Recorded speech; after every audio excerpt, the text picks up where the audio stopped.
Hello everyone.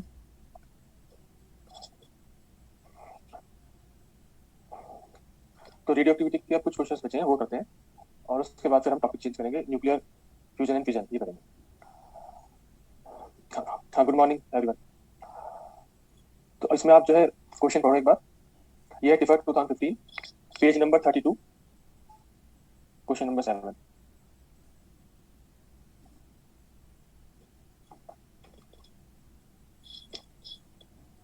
In an experiment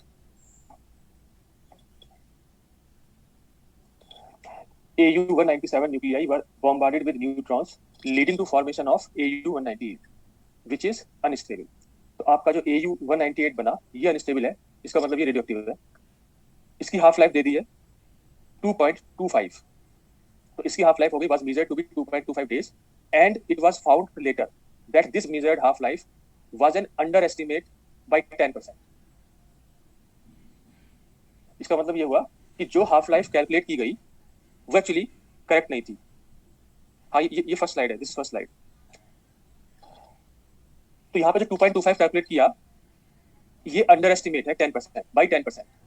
ठीक है, तो बाई 10% का मतलब जैसे हमने कल भी कहा था बाई और टू में फर्क है। बाई का मतलब इतना इतना कम कैलकुलेट हुआ है। जो ओरिजिनल यानी कि जो एक्चुअल हाफ लाइफ होनी चाहिए थी उसके मुकाबले 10% कम है ये।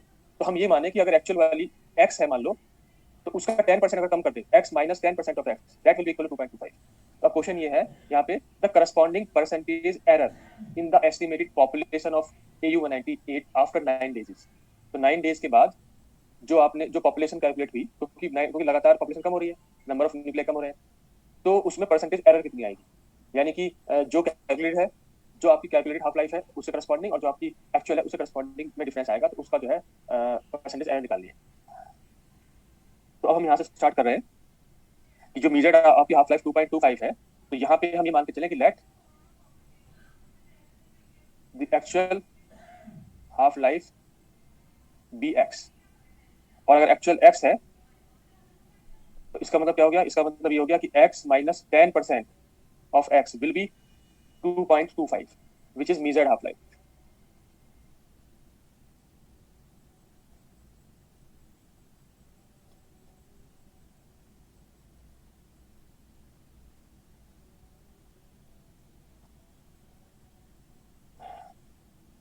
तो अब आप एक्स को कैलकुलेट कर लो। तो जब यहां से कैलकुलेट करेंगे तो एक्स की वैल्यू आ जाएगी 2.5, 2.5 डेज। तो ये हो गया आपकी actual actual half life.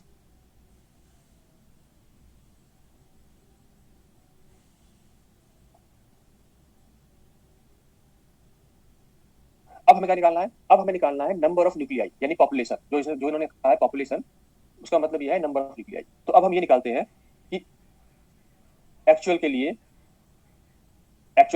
Number of nuclei, तो number of nuclei for 2.5 days. तो ये क्या हो गया, ये 9 डेज के बाद कितने आपके न्यूक्लियर रह गए हैं, ये वो है। तो फॉर्मुला वो यूज कर रहे हैं, N equal to N not E raise to power minus lambda T, जहां पे एन एन 2.5 का मतलब ये आपका एक्चुअल वाला है जो 9 डेज के बाद नंबर ऑफ न्यूक्लियाई लेफ्ट है। तो N 2.5 is equal to N not E raise to power minus lambda. तो लैम्डा को कैसे निकालोगे, लैम्डा हो जाएगा 0.693 अपॉन हाफ लाइफ, जो कि यहाँ पे एक्चुअल वाली है 2.5 into T, lambda T, T का मतलब 9 डेज। तो ये हो गई आपकी N 2.5 actual corresponding to actual measurements. ठीक है, तो यहाँ पे जाएगा, इसका इसका आंसर मैं लिख रहा हूँ, मतलब कैलकुलेट करने के बाद जो आ रहा है ये आएगा आपका 0.08248 एन नॉट। और उसके बाद मेजर्ड जो नंबर ऑफ न्यूक्लियाई होंगे उसको हम निकालने एन 2.25। तो ये हो जाएगा N not exponential minus 0.693 upon half life. Half life इसकी है 2.25 इंटू 9, इसकी वैल्यू आएगी 0.0625 एन नॉट। तो आपने ये दोनों निकाल दी। तो अब परसेंटेज एरर क्या आएगी, percentage error in population. Percentage error होगी N actual minus N measured, difference हो गया, upon N actual into 100 in percentage. तो ये हो जाएगा आपका N 2.5 minus N 2.25 over N 2.5 into 100। तो इसको आप कैलकुलेट कर लो, ये आएगी value 0.08248 minus 0.0625 n naught over 0.08248 n naught into 100। तो देखो कितना आंसर आ रहा है।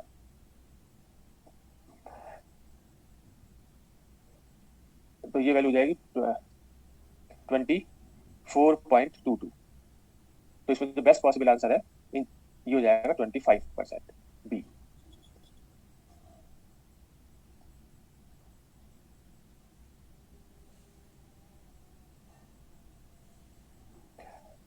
ठीक है, नेक्स्ट स्लाइड पे चलें।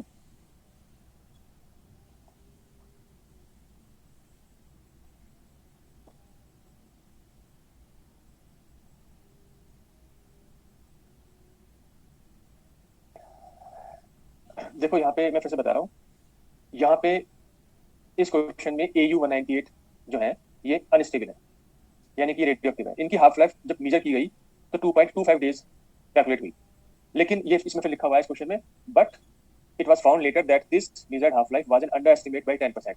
तो जितना एक्चुअल हाफ लाइफ होनी चाहिए थी, आपने जब मेजरमेंट किया तो वहां पे कुछ गलती कर दी, या हमारे इंस्ट्रूमेंट में एरर तो आई जाती है। तो अल्टीमेटली हम ये कह रहे हैं कि हाफ लाइफ जो 2.25 आपने कैलकुलेट करी वो एक्चुअल नहीं थी, वो 10 एक्चुअल की 10% कम आई।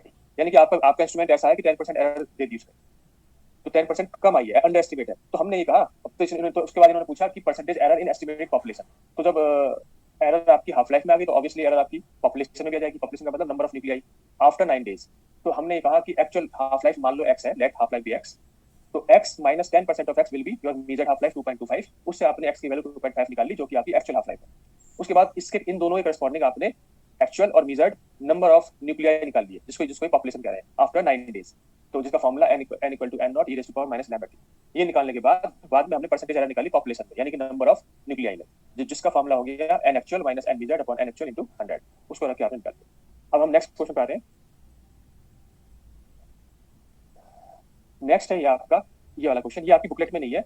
ये जो है ये क्वेश्चन जैम 2021 का है। तो जैम 2021 का पेपर अभी हुआ होगा, यानी कि मेरे ख्याल से फरवरी या मार्च में हुआ होगा। ठीक है, तो इस क्वेश्चन का आंसर बताओ क्या आएगा, अपने आप कैलकुलेट करो। यहाँ पे दिया हुआ है at t equal to 0 N naught number of radio active nuclei A, यानी कि आपके स्टार्टिंग में न्यूक्लियाई ए है और t इक्वल टू 0 पे एन नॉट है। तो A starts decaying into B with decay constant lambda A. The daughter nuclei B decays to C, तो बी वाला भी अनस्टेबल है, decays into nuclei C with decay constant lambda B. Then the number of nuclei B at small time T to the leading order is. ठीक है, तो हमें क्या निकालना है, हमें निकालना है स्मॉल टाइम टी के लिए, स्मॉल टाइम टी के लिए number of nuclei of B. तो बी का मतलब हमें क्या कैलकुलेट करना है,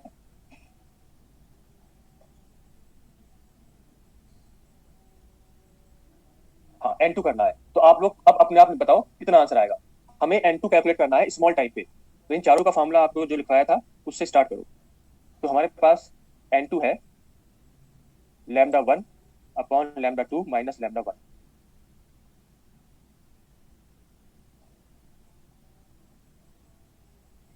n not e raise to power minus lambda 1 t minus e raise to power minus lambda 2 t। अब क्योंकि टाइम कम है, स्मॉल टाइम की बात हो रही है, तो एक्सपोनेंशियल को एक्सपेंड कर दो। ठीक है, तो दोनों यहाँ पे e की पावर माइनस लैम्डा 1 t और e की पावर माइनस लैम्डा 2 इनको एक्सपेंड कर दो यार। और फिर देखो कि इसमें क्या कौन सा आंसर आ रहा है। यहाँ पे लैम्डा 1 लैम्डा 2 की जगह मैं यहाँ पे लिख दूं लैम्डा a और लैम्डा b, क्योंकि लैम्डा a और लैम्डा b दे रखा है।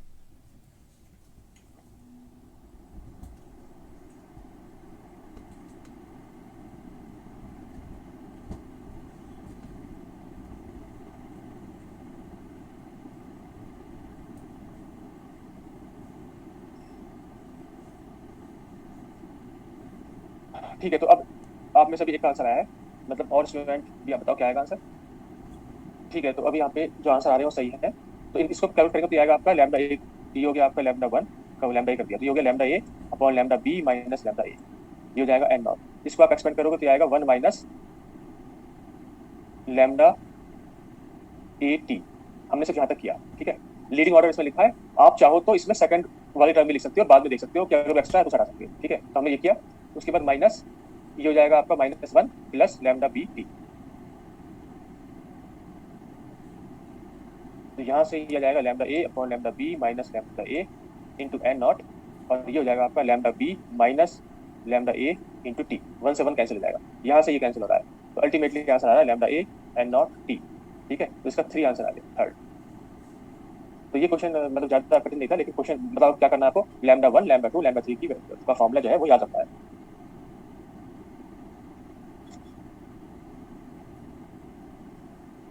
अब हम आगे बढ़ रहे हैं। अब हमें करना है कार्बन डेटिंग। कार्बन डेटिंग पे कुछ क्वेश्चन करने हैं, ठीक है। तो कार्बन डेटिंग का कंसेप्ट क्या है उस पर हमारे, तो नेक्स्ट स्लाइड पे चले।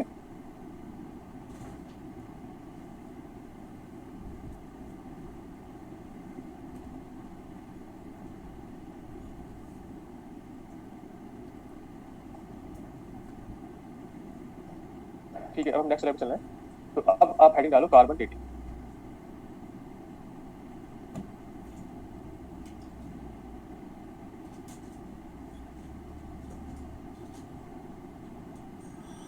तो ये 1940 में ये कंसेप्ट दिया गया था बाई विलार्ड लिवी। तो यहाँ पे है क्या कि जो कार्बन 14 है, कार्बन 14 ये एक रेडियो एक्टिव कार्बन है। Carbon 12 is not radio active but carbon 14 is radio active. 14 is radio carbon. तो अब ये जो है कार्बन 14 कैसे बनता है, तो carbon 14 is radio carbon created in atmosphere by cosmic rays in reaction with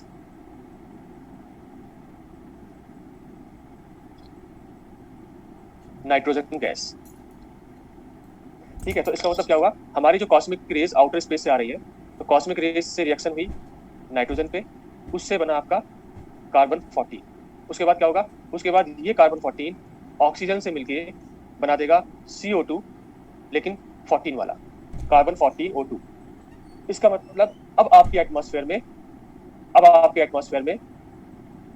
जो कार्बन डाइऑक्साइड है वो अब दोनों है, कार्बन 14 वाली भी और कार्बन 12 वाली भी।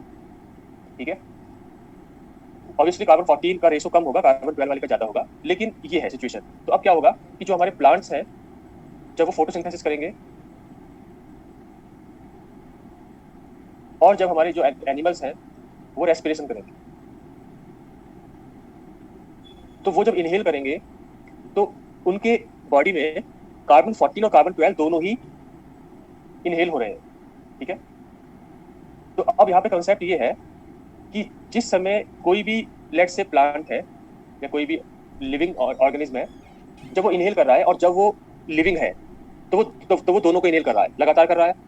तो उस केस में कार्बन 14 और कार्बन 12 का जो रेशो है उसके बॉडी में वो लगातार मेंटेन रहेगा। लेकिन जब किसी प्लांट की या एनिमल की डेथ हो जाएगी, यानी कि हम बात कर रहे हैं फॉसिल्स की, तो पुरानी जो फॉसिल्स हैं उनमें ये देखा गया, या पुरानी जो रॉक्स हैं उनकी बात करें तो उनमें ये देखा गया कि जब उस पर्टिकुलर लिविंग ऑर्गेनिज्म की डेथ होती है तो उसके बाद वो इनहेल करना बंद कर देगा। तो फिर क्या होगा, तो उसकी बॉडी में कार्बन 14 और कार्बन 12 का जो रेशो है वो अब मेंटेन नहीं रहेगा। क्यों, क्योंकि जो भी अब उसकी जो रेशो रहा है उसमें कार्बन 14 लगातार कम होगा। क्यों, क्योंकि वो रेडियो एक्टिव है तो वो लगातार चेंज होगा, और कार्बन 12 रेडियो एक्टिव नहीं है तो कार्बन 12 लगातार वही बना रहेगा। तो कहने का मतलब ये है कि carbon 14 over carbon 12 ratio decreases as time increases. ठीक है, आफ्टर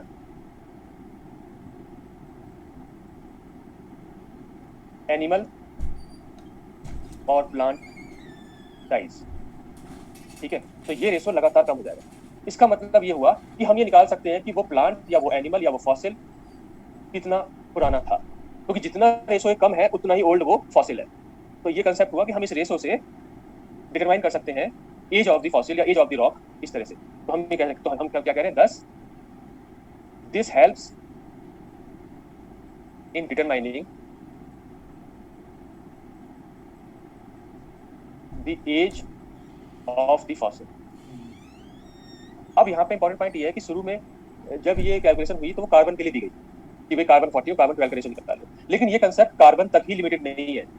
इसमें आप किसी भी और के लिए देख सकते हो कि मान लो यूरेनियम 235, यूरेनियम 238, इनका रेशो क्या है, तो किसी किसी पर्टिकुलर और में इनका रेशो भी लगातार चेंज हो रहा है, किसी और एलिमेंट का भी चेंज हो रहा है। तो हम यही कंसेप्ट सभी पे लगा सकते हैं, क्योंकि पहली बार कार्बन के लिए दिया गया और लिविंग के लिए दिया गया। लिविंग वालों में ऑर्गेनिक सब्सटेंस होता है, उसमें कार्बन होगा। अल्टीमेटली ये ज्यादा फेमस है वर्ड कार्बन, लेकिन ये केवल कार्बन तक ही लिमिटेड नहीं है। इसलिए सभी एलिमेंट्स के लिए आप रेशो निकाल के उसका जो एज है या वो कितना पुराना है वो निकाल सकते हो। तो हम यहाँ पे नोट करके लिख रहे हैं कि this technique was used for other elements also. For example, uranium 235 and uranium 238, etc. तो हम कह चुके हैं कि uranium 235 is more radioactive as compare to uranium 238। तो लगातार यूरेनियम 235 अपॉन यूरेनियम 238 का जो रेशो है लगातार कम हो रहा है। तो इस समय नेचर में ऑलमोस्ट कितना रेशो है, ये 1:140 है नेचर में, क्योंकि जब इनिशियली अर्थ बनी होगी तो इनका रेशो ये मान के चले कि बराबर था, पर इस समय रेशो 1:140 के आसपास हो गया है। ठीक है, तो अब हम आगे चले क्वेश्चंस में आए।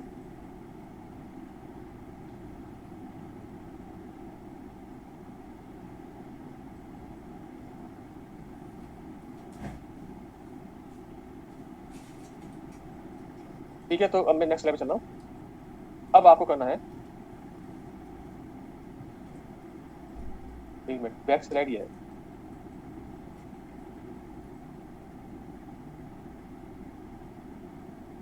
ठीक है, तो अब हमें करना ये वाला।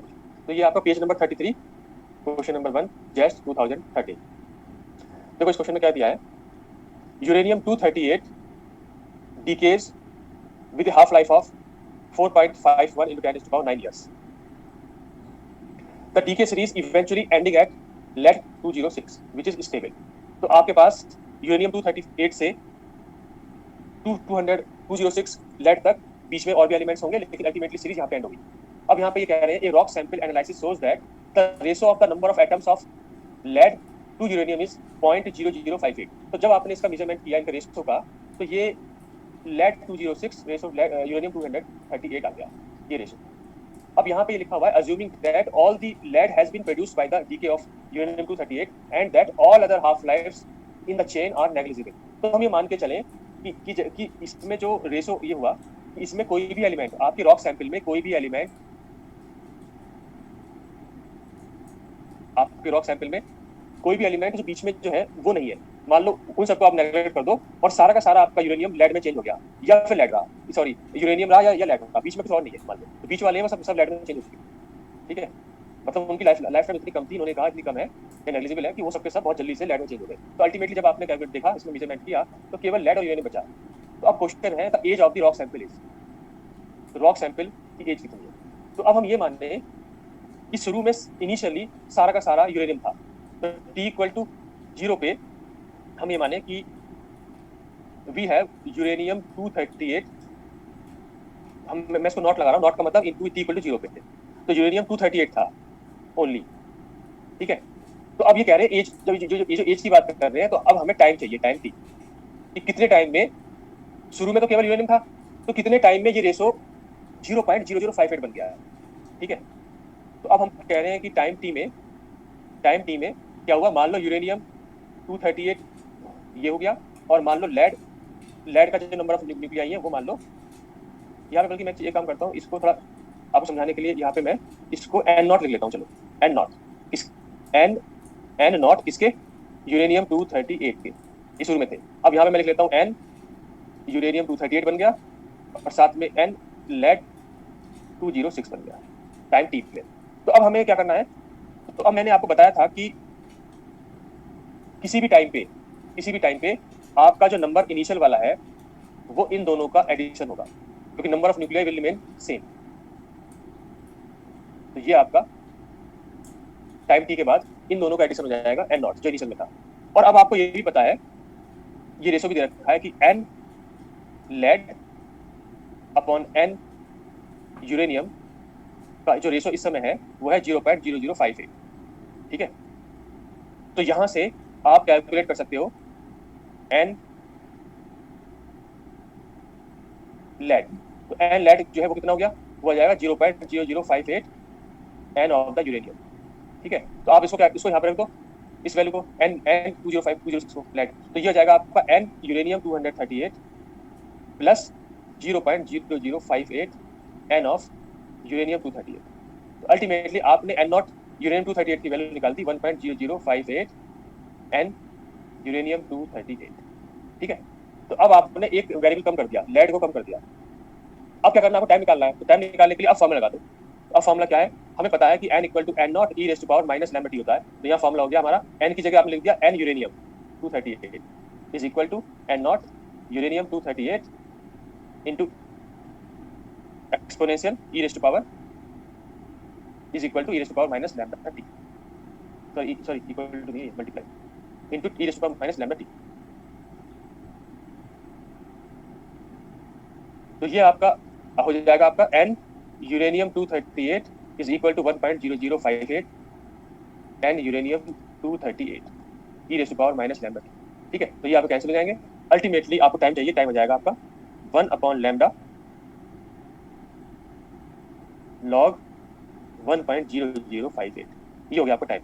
तो कैलकुलेट कर लो, सही आ जाएगा। अब आप जो है लैम्डा की वैल्यू निकाल लो, किससे, हाफ लाइफ से। आपको हाफ लाइफ यूरेनियम इसकी दे रखी है यूरेनियम की, अगर हाफ लाइफ लेड की दे रखी होती तो हम यही फॉर्मूला लेकर लगाते, पर क्योंकि हाफ लाइफ यूरेनियम की दे रखी है इसलिए हमने n equal to N not E raise to power minus lambda T में फॉर्मूला यूरेनियम का लगाया। तो अब यहाँ पे लैम्डा की वैल्यू निकाल लो,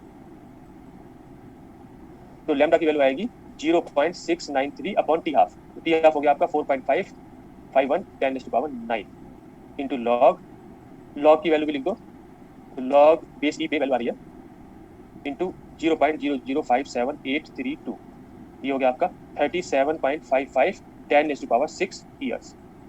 ये आंसर आएगा, यानी कि इसका ऑप्शन नंबर ए हो जाएगा।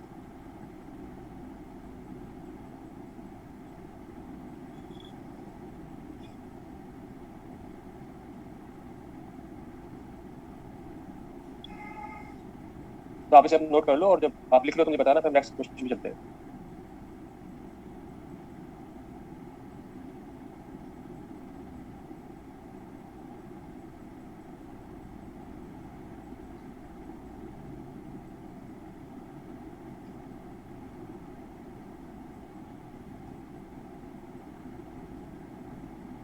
हाँ, ये मैं बता चुका हूँ। अगर लेड की हाफ लाइफ होती तो हम इस फॉर्मूले को लेड में चेंज कर लेते, तो उस तो भी टाइम वही आता, टाइम तो सेम है। तो अब हम चल रहे नेक्स्ट क्वेश्चन पे। नेक्स्ट आपका इसी से नेक्स्ट क्वेश्चन है पेज 33 पे ही, जेस 2040। तो यहाँ पे क्या दे रखा है, in the mixture of isotopes normally found on the earth at present time. तो आपको ये बता रखा है कि आपके पास मिक्सचर ऑफ आइसोटोप्स है normally found on the earth at present time. तो प्रेजेंट टाइम में यूरेनियम 238 की जो अबेंडेंस है वो 99.3% है और यूरेनियम 235 केवल 0.7% है। तो क्योंकि परसेंटेज में दे रखा है तो इनका रेशो भी करेंगे, तो रेशो भी 99.3 अपॉन 0.7 आ जाएगा। ठीक है, तो इनका रेशो इस समय एट प्रेजेंट टाइम में इतना है। अब इसमें इधर दे दिया तो कि measured lifetimes, the measured lifetimes of isotopes are this and this respectively। अब आप मुझे बताओ कि लाइफ टाइम का मतलब क्या हुआ, यहाँ पे लाइफ टाइम का मतलब क्या हुआ।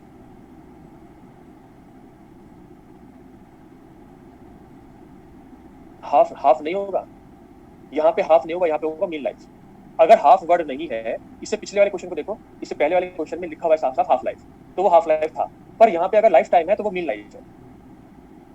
ठीक है, टोटल टाइम कैसे हो जाएगा, टोटल टाइम नहीं हो सकता, तो यहाँ पे हो जाएगा ये mean life, it is mean life. तो ये हाफ लाइफ नहीं, मीन लाइफ है। ठीक है, तो यहाँ पे मीन लाइफ दे दिया दोनों की। अब पूछा है assuming that they were equally abundant. अब देखो इन्होंने क्या कहा कि ये इक्वली अबेंडेंट थे व्हेन अर्थ वाज फॉर्म, यानी इनका रेशो 1 था, इनिशियली इनका रेशो 1 था। The estimated age of the earth is, तो ये पूछ रहे हैं कितने टाइम में ये रेशो जो 1 था, 1:1 था, वो रेशो 99.3 रेशो 0.7 हो गया, कितने टाइम में हो गया। तो अब आप क्या करोगे, अब जो है आप जो है दोनों के लिए फॉर्मूला यूज करोगे n equal to N not E raise to power minus lambda T. तो और उनका जो है रेशो यानी कि उनको डिवाइड कर दोगे। तो आपने किया n uranium 238 upon n uranium 235 is equal to, आपने डिवाइड कर दिया n not uranium 238 divide by n not uranium 235। ठीक है, और e की पावर एक्सपोनेंशियल की पावर हो जाएगी यहाँ पे लैम्डा 235, तो पॉजिटिव हो जाएगा क्योंकि वो डिनोमिनेटर साथ न्यूमरेटर पे लेके, उसके बाद लैम्डा 238 टी, आपको टी चाहिए, ठीक है। अब आपको ये रेशोस पता है, इनिशियल रेशो और फाइनल रेशो आपको पता है। हाँ 235 एक मिनट।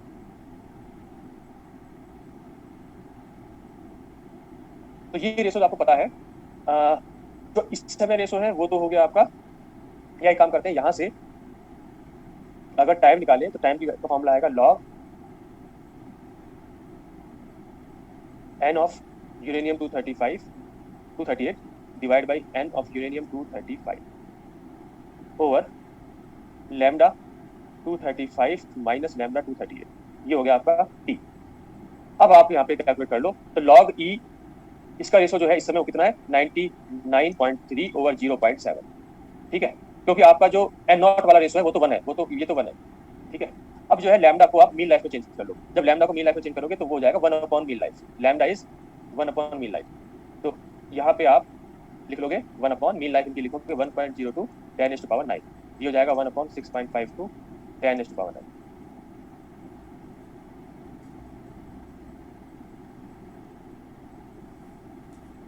अब इसे सॉल्व कर लो, तो इसे कैलकुलेट करने के बाद आपको आंसर मिल जाएगा 5.99 10⁻⁹, या कह सकते हैं 6.0 10⁻⁹ ईयर्स। तो ये आपका फर्स्ट ऑप्शन हो जाएगा,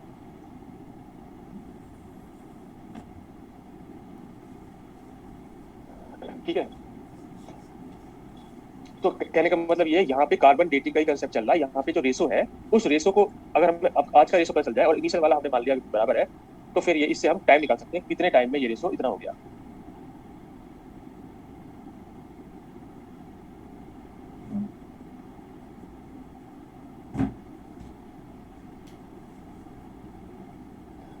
ठीक है, तो अब आगे चलते हैं।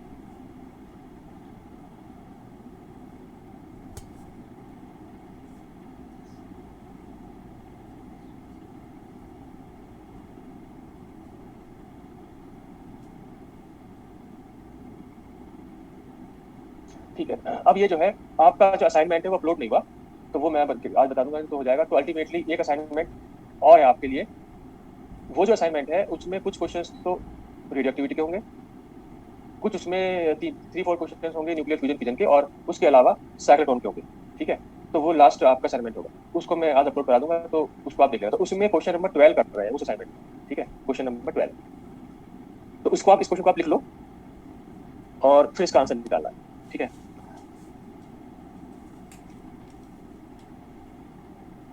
हाँ, ये असाइनमेंट नंबर 6 है जो शायद अभी नहीं हुआ है, उसको मैं कह दूंगा तो आज हो जाएगा।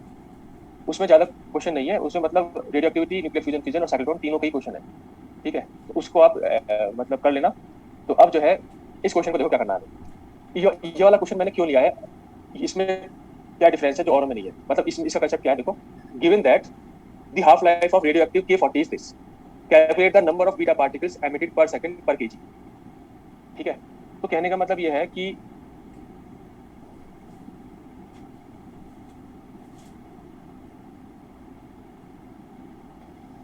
अगर आपके पास सैंपल है और उसमें इनिशियली एन नॉट न्यूक्लियाई है, ठीक है, तो जितने तो अगर ठीक है, और टाइम टी पे वो हो गया आपके एन, ठीक। तो जितने डीके हो जाएंगे, मान लो ये वाला सैंपल ऐसा है कि इसमें बीटा पार्टिकल एमिट होते हैं, ये तो प्रॉपर्टी होती है न्यूक्लियाई की, किसी में होता है अल्फा, किसी में होता है बीटा, और किसी में दोनों हो जाते हैं, ठीक है, जैसे हमने कहा रेडियो की ब्रांचिंग। तो मान लो इस वाले न्यूक्लियाई में केवल बीटा पार्टिकल एमिट हुए हैं, तो जितने बीटा पार्टिकल्स एमिट होंगे वो कैसे निकालोगे। तो उसका मतलब ये है कि जितने आपके K40 के न्यूक्लियाई डीके हो गए हैं, ये तो है लेफ्ट, ये तो है लेफ्ट, कितने डीके हो गए एन नॉट माइनस एन, तो जितने डीके हो गए हैं K40 के, वो नंबर ऑफ बीटा पार्टिकल्स के बराबर होंगे कि नहीं होंगे। Number of beta particles emitted N not minus N के बराबर हो जाएगा। जितने डीके हो गए हैं वो बीटा पार्टिकल में चेंज हो गए, total nuclei plus beta particle, ठीक है। तो अल्टीमेटली हमें यहाँ पे एन नॉट माइनस एन की वैल्यू निकालनी है, ठीक। लेकिन साथ में ये भी दे दिया पर सेकंड, तो पर सेकंड का मतलब हमें दे दिया कि टाइम को आपको 1 सेकंड रखना है पर सेकंड की। और पर केजी से क्या होगा, पर केजी से आप नंबर ऑफ न्यूक्लियाई देखोगे कि 1 केजी में कितने हैं, ठीक है। तो अब यहाँ पे देखो हम निकालने हैं, तो कैसे निकालेंगे। तो यहाँ पे सबसे पहले अगर यहाँ पे पर सेकंड पूछ रहा है, पर सेकंड, तो आप क्या करो, अपना जो हाफ लाइफ है वो भी सेकंड में कैलकुलेट कर लो, ठीक है, हाफ लाइफ भी सेकंड में कैलकुलेट कर लो, क्योंकि आपको पर सेकंड चाहिए तो आपकी यूनिट सेम चाहिए। तो जो आपकी हाफ लाइफ ईयर्स में दे रखी है 18.3 10⁸ ईयर्स, उसको सेकंड में कैलकुलेट करने के लिए पहले 365 डेज, फिर 24 आवर्स, 60 मिनट्स, फिर सेकंड्स। तो जब ये कैलकुलेट करोगे तो ये आ जाएगा 5.77 10⁻16 सेकंड, ठीक है। यहां से जब आप लैम्डा कैलकुलेट करोगे तो लैम्डा आएगा 0.693 अपॉन 5.77 10⁻16, ठीक है। तो ये आ रहा है 1.2 10⁻−17 पर सेकेंड, ठीक है। तो कहने का मतलब ये है कि जो आपका लैम्डा है वो इतना हो गया। तो यहां से कंक्लूजन ये निकला कि यहां से जो लैम्डा टी आएगा, क्योंकि यहाँ पे टी इक्वल टू 1 है, लैम्डा टी जो आएगा वो वेरी वेरी लेस देन 1 है, lambda T is very very less than 1। तो इस वाले क्वेश्चन में ये बात दी भी नहीं है कि आपका टी कम है, लेकिन यहाँ पे lambda T very very less than 1 होगा, तो यहाँ पे भी आप एक्सपोनेंशियल को एक्सपेंड करोगे, क्योंकि अगर आपने नहीं किया तो आपका आंसर क्या आएगा देखना। देखो अब हम यहाँ पे क्या कर रहे हैं, अब आपको नंबर ऑफ बीटा पार्टिकल्स निकालने हैं n0 माइनस n, ठीक है। तो number of beta particles equal to n0 minus n, ये हो जाएगा आपका n0 minus n0 e raise to power minus lambda T, ठीक है। तो ये आपका जाएगा n0 कॉमन, ये हो जाएगा 1 minus e raise to power minus lambda T. अब मैं ये कह रहा हूँ कि जब अगर आपने लैम्डा टी को 1 से कम नहीं माना और कैलकुलेशन करी कैलकुलेटर से, तो अगर आपने कैलकुलेटर से कैलकुलेशन की तो e की पावर माइनस लैम्डा टी आपका ऑलमोस्ट 0 हो जाएगा, क्योंकि लैम्डा टी इतना कम है कि माइनस पावर 17 है। तो अगर आप यहाँ पे एक्सपोनेंशियल माइनस लैम्डा टी को कैलकुलेट करोगे कैलकुलेटर से 10 की पावर माइनस 17 रख के, तो आपका ये 0 हो जाएगा, ये इतना कम है। और अगर आपका 0 हो गया तो आपका जो आंसर है वो n0 हो जाएगा, और n0 का मतलब ये हो गया कि इसका मतलब एक भी पार्टिकल डीके नहीं हुआ, जबकि ऐसा पॉसिबल नहीं है। तो फिर इस वाले क्वेश्चन में आप क्या करोगे, ऐसे क्वेश्चन में e की पावर माइनस लैम्डा टी को एक्सपेंड कर दोगे, तो इसको आप लिखोगे n0 1 माइनस, और ये हो जाएगा आपका 1 माइनस लैम्डा टी, ठीक है। तो यहां से जो आपका आंसर आएगा ये हो जाएगा आपका n0 लैम्डा टी। अब इसमें आप वैल्यू रख सकते हो, ठीक है। तो अब जो है अभी भी क्या है, अभी भी एक काम रह गया, वो क्या है, n0 की वैल्यू भी तो निकालनी रह गई आपको, क्योंकि 1 kg करस्पॉन्डिंग n0 चाहिए। हाँ सही, यू आर राइट, मैंने कह दिया आपसे, ये जो है e की power minus lambda T, sorry ये 1 आएगा, हाँ ठीक है, ये 1 आएगा, ये 1 आएगा। तो ये 1 आएगा तो उससे क्या होगा कि आपका ये वैल्यू हो जाएगी 0 के बराबर, n0 minus n is equal to 0। तो n0 माइनस n 0 हो जाएगा, इसका मतलब जैसे कि एक भी डीके नहीं हुआ, ठीक है। तो इसे 1 करो, ये 1 आएगा, तो ये जो है 0 हो जाएगा, यानी कि आपका आंसर 0 आ गया, जैसे कि एक भी डीके नहीं हुआ। Number of particles decayed is equal to number of beta particles emitted. तो कहने का मतलब ये है कि आपको फिर एक्सपेंड करना है, ठीक है। अब यहाँ पे हम n0 की वैल्यू निकालेंगे, क्योंकि लैम्डा टी ऑलमोस्ट 0 के बराबर है, लैम्डा टी इज ऑलमोस्ट 0 के बराबर, तो e की पावर 0 1 हो गया ऐसे मानो, ठीक है।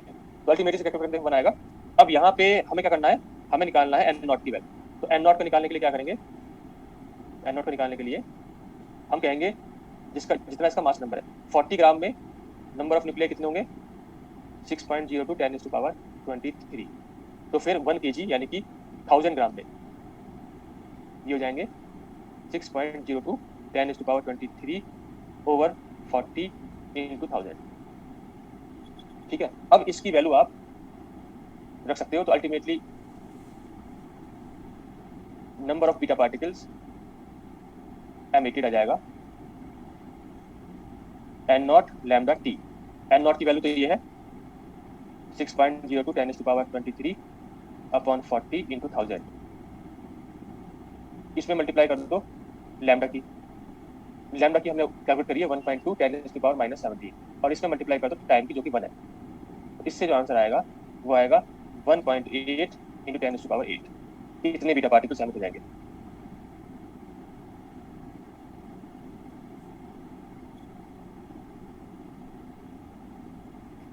ठीक है, तो ये हो गया आपकी रेडियो एक्टिविटी।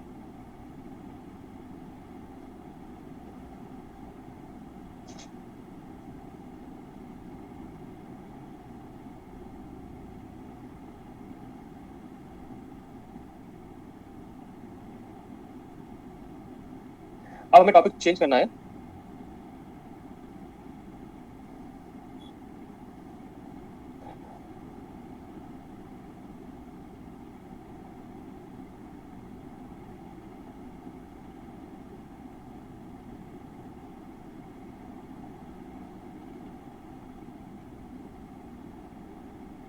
तो अब देखो नेक्स्ट स्लाइड में रेडियो एक्टिविटी तो कंप्लीट हो गई है, ठीक है। इसमें और भी क्वेश्चन आप प्रैक्टिस के लिए कर सकते हो, तो वो असाइनमेंट देख लेना, ठीक है।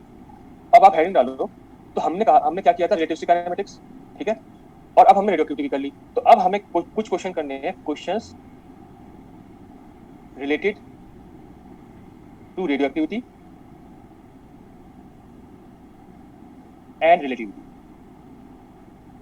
ठीक है। रेडियो का मतलब यहाँ पे बात करेंगे केवल टाइम डायलेशन,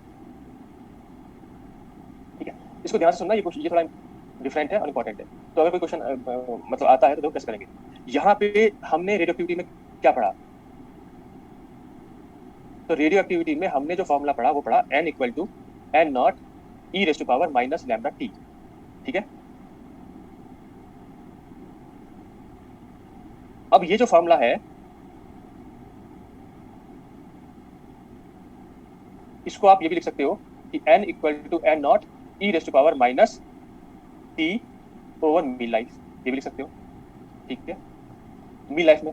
और इसको आप ये भी लिख सकते हो n equal to n not e raise to power minus lambda की जगह 0.693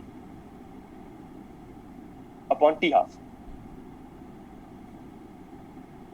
इंटू टी, ठीक।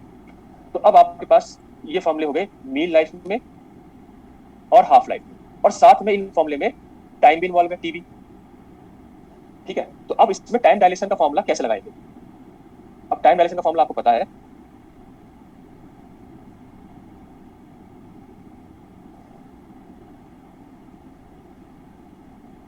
टाइम डायलेशन में जो टाइम होगा वो होगा proper time upon 1 minus V square by C square, ठीक है। अब मेरी बात ध्यान से सुनना कि जो हम टाइम डायलेशन लगाते हैं वो हम मीन लाइफ और हाफ लाइफ पे लगाते हैं। तो अगर आपके फॉर्मूला मीन लाइफ या हाफ लाइफ हो, न्यूमेरिकल में मीन लाइफ या हाफ लाइफ रखी हो, तो उसमें टाइम डायलेशन का फॉर्मूला लग सकता है अगर रिलेटिविटी इन्वॉल्व है, उस तरह का क्वेश्चन, ठीक है। तो हम यहाँ पे ये कह रहे हैं कि time dilation will be applied for mean life and half life, ठीक है। तो आप जो यहाँ पे टी की जगह टी हाफ या मीन लाइफ का यूज कर सकते हो, क्योंकि जब इसमें रिलेटिव मोशन होगा आपका पार्टिकल चलेगा तो भले रेडियो एक्टिविटी हो रही हो, लेकिन अगर इसमें मतलब फ्रेम आ जाए या ऑब्जर्वर आ जाए तो अल्टीमेटली वहां पे मीन लाइफ प्रॉपर टाइम और डायरेक्ट टाइम जो है यूज होगा। अब यहाँ पे जो स्मॉल टी है, जो टाइम है, उसके लिए क्या करोगे, तो जो आपका टाइम है उसको सिंपल निकालोगे डिस्टेंस अपॉन वेलोसिटी से। इस पे जो आपका स्मॉल टी है इस पे टाइम डायलेशन का फॉर्मूला मत यूज करना, टाइम डायलेशन, ठीक है। जो आपका टाइम है वो तो सिंपल डिस्टेंस अपॉन वेलोसिटी से निकल जाएगा।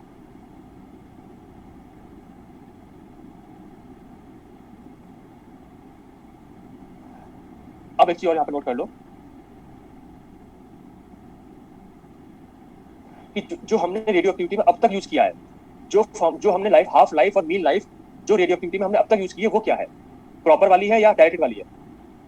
तो यहाँ पे ये लिख लो the values of mean life and half life used in formula of radio activity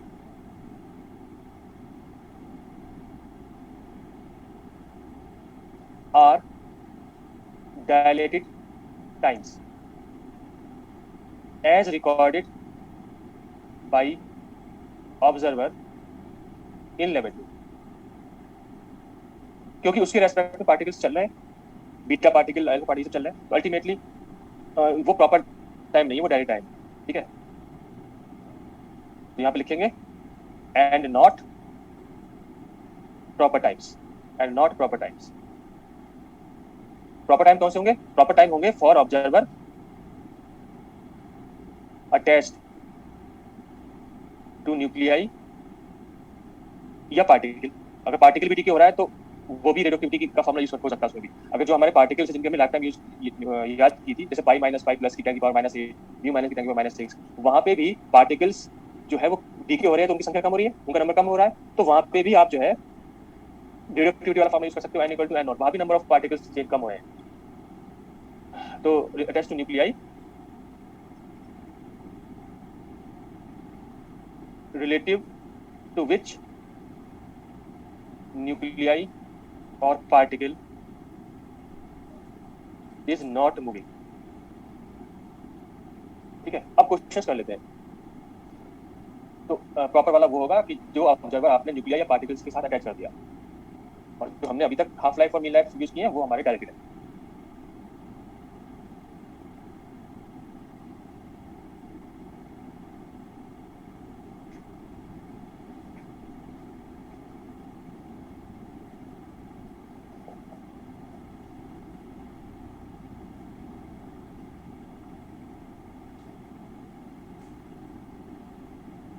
तो अब हम नेक्स्ट स्लाइड में चलें।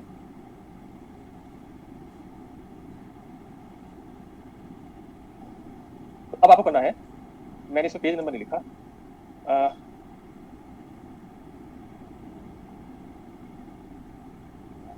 देखो नोट में जो नोट लिखा है, हमने नोट में केवल एक बात लिखी है कि जो हमें लाइफ टाइम और मीन लाइफ, हाफ लाइफ और मीन लाइफ न्यूमेरिकल्स में अब तक जो देता है वो डायरेक्टेड वाली टाइम्स है, वो प्रॉपर वाली नहीं है।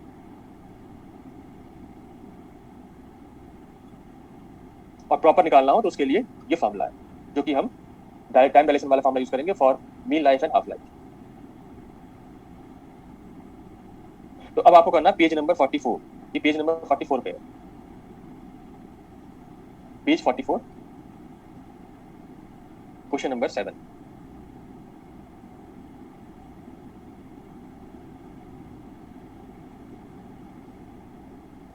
तो देखो इसमें क्या दे रखा है, muons are produced through the annihilation of particle A and its antiparticle, namely the process this। तो आपके पास mu plus mu minus produce हुए और ए बार इस रिएक्शन से हुए।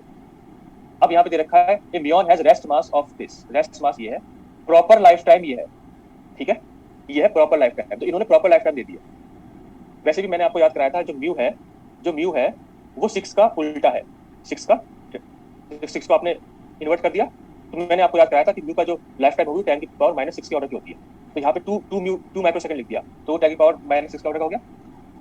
अब आपको क्या करना है, प्रॉपर लाइफ टाइम दे दिया। अब यहाँ पे है if the centre of mass energy of the collision is 2.1 giga electron volt in the levity frame that coincides with the centre of mass frame. तो आपको यहाँ पे सेंटर ऑफ मास एनर्जी दे दी है 2.1 गीगा इलेक्ट्रॉन वोल्ट। तो ये इसका मतलब जो एनर्जी है वो दोनों म्यू के लिए है, टोटल है ये। वो सेंटर ऑफ मास जो एनर्जी है या सेंटर ऑफ मास फ्रेम की जो बात हो रही है, उसका मतलब यही है कि ऐसे मानिए कि सारा मास, जितने पार्टिकल्स इन्वॉल्व है, वो सारा मास सेंटर ऑफ मास पे आ गया है। तो ये जो मास, ये जो एनर्जी दी है, एनर्जी कह लो या उसके इक्विवेलेंट मास कह लो अपॉन c स्क्वायर, तो वो दोनों ही म्यू का है। तो एक म्यू का जो एनर्जी है वो इसका हाफ हो जाएगी, एक म्यू की एनर्जी।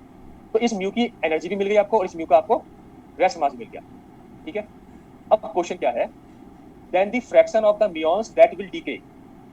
अब म्यू जब म्यू बनेगा तो वो डीके भी होगा, 10 की पावर -6 का ऑर्डर उसकी लाइफ टाइम है। तो then the fraction of the muons that will decay before they reach the detector placed 6 kilometer away from the interaction point।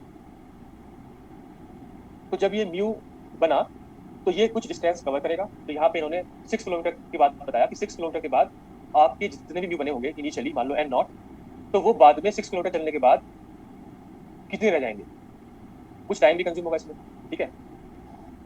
तो अब देखो इसे कैसे करेंगे।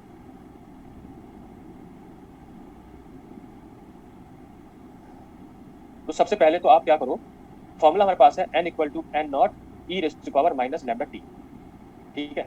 अब क्योंकि यहाँ पे, अब मैं फिर से बता रहा हूँ, यहाँ पे क्या आपको क्या दे रखा है, आपको यहाँ पे लाइफ टाइम दिया है। लाइफ टाइम का मतलब क्या होगा, लाइफ टाइम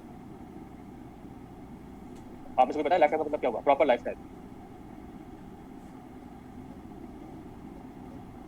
हाँ, तो मीन लाइफ हो गई।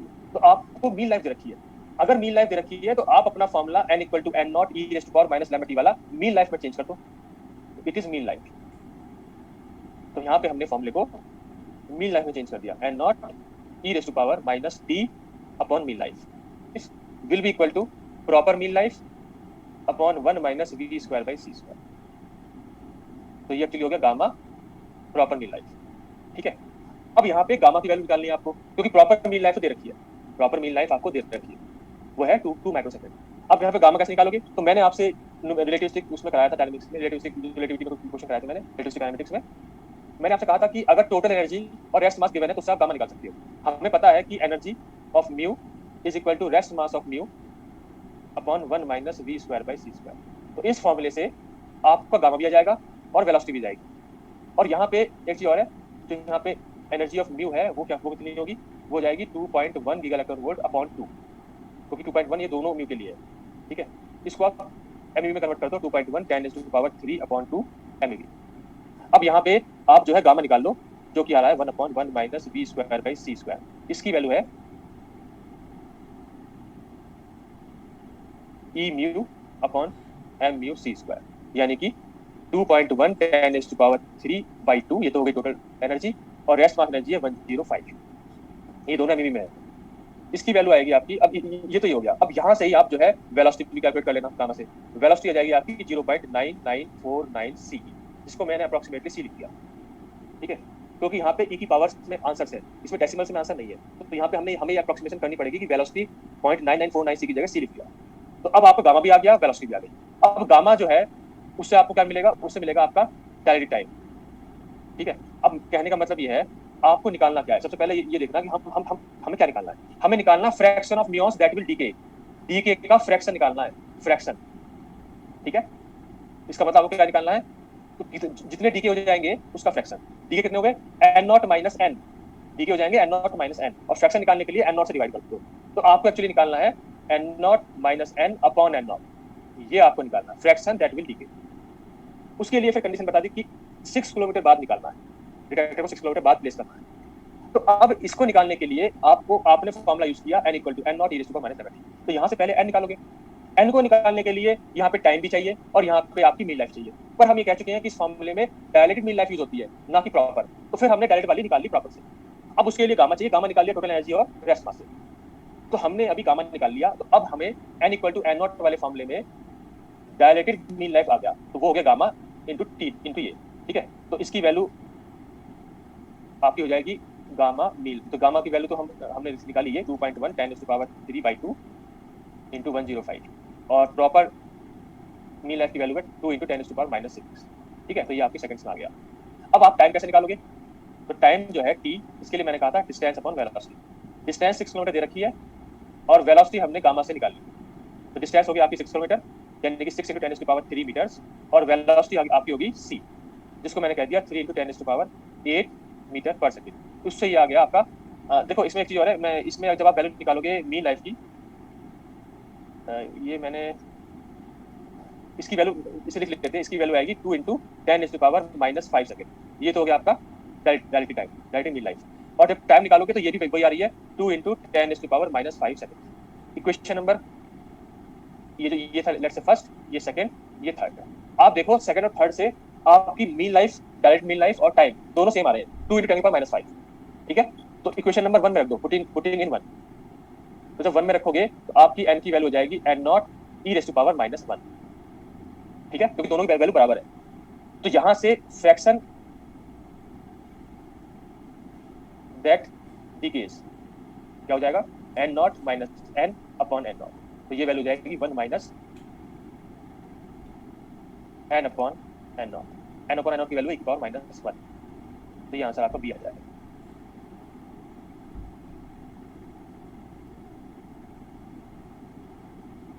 ठीक है, कहने का मतलब ये है कि इस क्वेश्चन में n = n0 e⁻⁻⁻ आपने यूज किया, लेकिन साथ में क्योंकि प्रॉपर मीन लाइफ दे रखी है तो उससे आपने डायरेक्ट वैल्यू निकाली। डायरेक्ट को निकालने के लिए गामा निकालना पड़ा, गामा को निकालने के लिए टोटल एनर्जी और रेस्ट मास एनर्जी रखी है, वहीं से वेलोसिटी निकल गई, अल्टीमेटली आपको ये आंसर आएगा। ठीक, ये जो इसका सॉल्यूशन है, ये आप जो है जो और कोचिंग है, मैं फिर से नाम नहीं लूंगा, उस वहाँ पे जो उन्होंने अपलोड कर रखे हैं सॉल्यूशन, उसमें इसका सॉल्यूशन बिल्कुल गलत अपलोड कर रखा है, मतलब एग्जैक्टली जो सॉल्यूशन है वो नहीं, तो जबरदस्ती इसमें जो है आंसर जो है इसको ला रखा है। ठीक है, तो अगर हम देखेंगे वहां से आंसर आएगा नहीं। ठीक है, तो अब हम जो है नेक्स्ट क्वेश्चन पे चलते हैं, अगर ये लिख लिया हो तो आप मुझे बता देना। तो आपकी बुकलेट में एक क्वेश्चन और है जो इस पे करना, इस कंसेप्ट पे, जहाँ पे हमें रेडियोएक्टिविटी वाला फार्मूला और टाइम डायलेशन वाला फार्मूला दोनों को यूज करना है।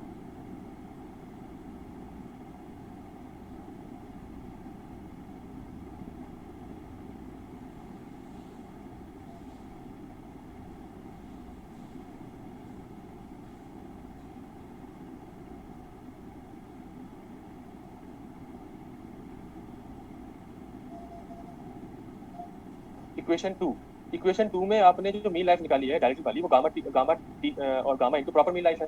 प्रॉपर मीन लाइफ दे रखी है 2 माइक्रोसेकंड, और आपने गामा की वैल्यू निकाली है। ठीक है, तो उससे जब आप गामा कैलकुलेट किया तो ये आ गया इसमें इसको क्या प्रॉब्लम हुई? प्रॉब्लम हो सकती है ये हुई कि आपने रिलेटिविटी पढ़ी, वो आपने अभी रिलेटिविटी पढ़ी नहीं है, तो वहां पे अगर आप पढ़ते तो उससे थोड़ा आसान होता कि यहाँ पे टोटल एनर्जी और रेस्ट मास एनर्जी दे रखी हो, तो उससे गामा की वैल्यू निकाल सकते हैं, उससे वेलोसिटी निकाल सकते हैं। ठीक है, तो सिंपल ये है कि पहले ये देखो कि निकालना क्या है। निकालना है फ्रैक्शन दैट विल डीके, यानी कि n0 माइनस n डीके हो गया और अपॉन n0, ये निकालना है। उसके लिए आपने n वाला फॉर्मूला यूज किया, n equal to n0 e minus lambda. वहां पे मीन लाइफ नहीं दिया है, अगर मीन लाइफ दे देता तो आपका काम आसान हो जाता उस, लेकिन उसने मीन लाइफ की जगह प्रॉपर मीन लाइफ दे दी, तो उससे आपको मीन लाइफ निकालनी पड़ी जो कि डायलेक्ट्रिक होती है।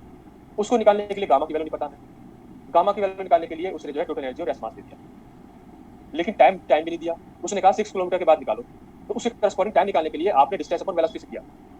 तो यहाँ पे काफी सारी बातें डिफरेंट है कि आपको डायरेक्टली मीन लाइफ नहीं दी, आपको डायरेक्टली टाइम नहीं दिया।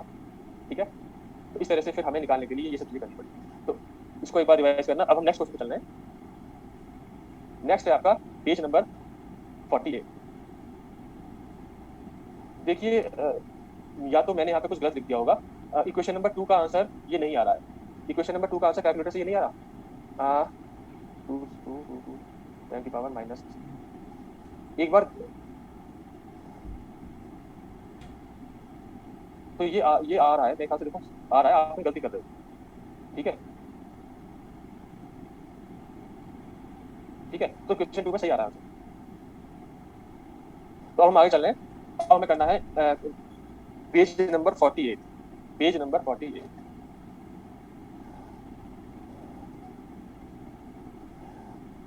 तो पेज नंबर 48 क्वेश्चन नंबर 2, ये है डिफर 2014। इस क्वेश्चन को देखो, ये भी एक अच्छा क्वेश्चन है, तो यहां से भी इसका कंसेप्ट क्लियर होगा आपको। Cosmic ray muons generated at the top of the earth's atmosphere. ठीक है, decay according to radioactive decay. तो आपके जो म्यून्स हैं वो एटमॉस्फेयर के टॉप पे डीके हो रहे हैं। ठीक है, यानी कि वो वहां पे बने हैं और उसके बाद डीके हुए हैं। वो बनते कैसे हैं? जब कॉस्मिक रेज आती है एटमॉस्फेयर से, रिएक्शन होती है, तो पहले पायोन्स बनते हैं, पायोन्स डीके होते हैं म्यून्स में, और म्यून्स जब डीके होता है तो वो फिर अर्थ की तरफ ट्रेवल करेगा। ठीक है, तो जब आप रिलेटिविटी पढ़ोगे तो टाइम डायलेशन में कंसेप्ट आएगा कि जो म्यून्स की प्रॉपर लाइफ टाइम है, म्यून्स की जो प्रॉपर लाइफ टाइम है वो उतनी नहीं है कि वो अपर एटमॉस्फेयर से अर्थ तक ट्रेवल कर पाए। तो कैलकुलेशन करेंगे तो हम प्रॉपर टाइम से जब कैलकुलेट करेंगे तो वो फ्यू किलोमीटर चल पाएगा, जबकि अपर एटमॉस्फेयर लेट से 10 किलोमीटर है। और फिर भी ये देखा गया कि डिटेक्टर जो अर्थ पे प्लेस्ड है, अर्थ की सरफेस प्लेस्ड है, वहां पे म्यून्स डिटेक्ट हो रहे हैं। तो फिर म्यून्स जो है 10 किलोमीटर ट्रेवल कैसे कर पाए, जबकि उनकी प्रॉपर जो लाइफ टाइम है उससे जब हमने कैलकुलेट किया और उनकी वेलोसिटीज को ऑलमोस्ट वेलोसिटी ऑफ लाइट सी माना, तो उससे जब डिस्टेंस कैलकुलेट करी तो वो डिस्टेंस फ्यू किलोमीटर आती है, जबकि 10 किलोमीटर वो चल गए। तो उसका कंसेप्ट फिर ये है कि जो ऑब्जर्वर अर्थ पे खड़ा है उसके लिए प्रॉपर टाइम यूज नहीं होगा, उसके लिए डायरेक्ट टाइम यूज होता है। तो जब डायरेक्ट टाइम जो बढ़ गया है, जब उससे कैलकुलेट करेंगे डिस्टेंस, तो फिर वो 10 किलोमीटर के आसपास आ जाएगा और वो डिटेक्ट हो जाएगा। तो ये आप रिलेटिविटी पढ़ोगे। फिलहाल अब हम इस क्वेश्चन की बात करें कि आपके top of the earth atmosphere पे म्यून्स बने और वो डीके हो रहे हैं। डीके का जो फॉर्मूला है वो हो गया nt इक्वल टू, यानी कि 0 टाइम में n0 नंबर ऑफ पार्टिकल्स हैं और t टाइम में nt पार्टिकल्स हैं, और यहाँ पे t हाफ का फॉर्मूला माइनस लैम्डा टी है। लैम्डा की जगह आप इन्होंने 0.693 को t हाफ लिखा हुआ है। अब यहाँ पे इन्होंने t हाफ जो दिया है वो प्रॉपर वाला दे दिया। अगर ये डायरेक्ट वाला देते तो उस फॉर्मूले में डायरेक्ट हम यूज कर लेते, लेकिन इन्होंने दिया है प्रॉपर, तो proper half life of the muon दे दिया। और nt यहाँ पे है number of muons at time t। अब यहाँ पे आगे दिया है इमीडिएटली आफ्टर जनरेशन, जैसे ही म्यून्स बने, most of these muons shoot down towards the earth surface. तो ये मैं आपको बता चुका हूँ कि जो म्यून्स बनेंगे वो अर्थ की तरफ ट्रैवल करेंगे। Some of these muons decay on the way, कुछ वे पे डीके हो गए, बट देयर यानी कि कुछ इस इतना डिस्टेंस ट्रैवल नहीं कर पाएंगे। ठीक है, but there interaction with atmosphere is negligible. तो हम ये मान रहे हैं कि उन्हें कोई जो है हिंड्रेंस नहीं हो रहा है अर्थ की सरफेस तक पहुंचने के लिए, तो कोई यहाँ पे इंटरेक्शन नहीं है। तो अब यहाँ पे इन्होंने ये लिखा, an observer on the top of the mountain of height 2 kilometre above the mean sea level. ठीक है, तो कोई ऑब्जर्वर है जो कि माउंटेन पे है, माउंटेन के टॉप पे है, जो कि 2 किलोमीटर है सी लेवल से, detects muons with speed 0.98 c over a period of time. तो उसने डिटेक्ट किया कि जो म्यून्स जो ट्रैवल कर रहे हैं अर्थ की तरफ, उनकी स्पीड 0.98 c है, और उसने काउंट किया कि आपके जो म्यून्स हैं वो 1000 म्यून्स हैं। ठीक है, तो उसने काउंट किया कि top of the height of the mountain 2 kilometre from the sea level, the number of muons are 1000 muon. अब आंसर क्वेश्चन ये है, the number of muons of the same speed detected by the observer at the mean sea level in the same period of time would B.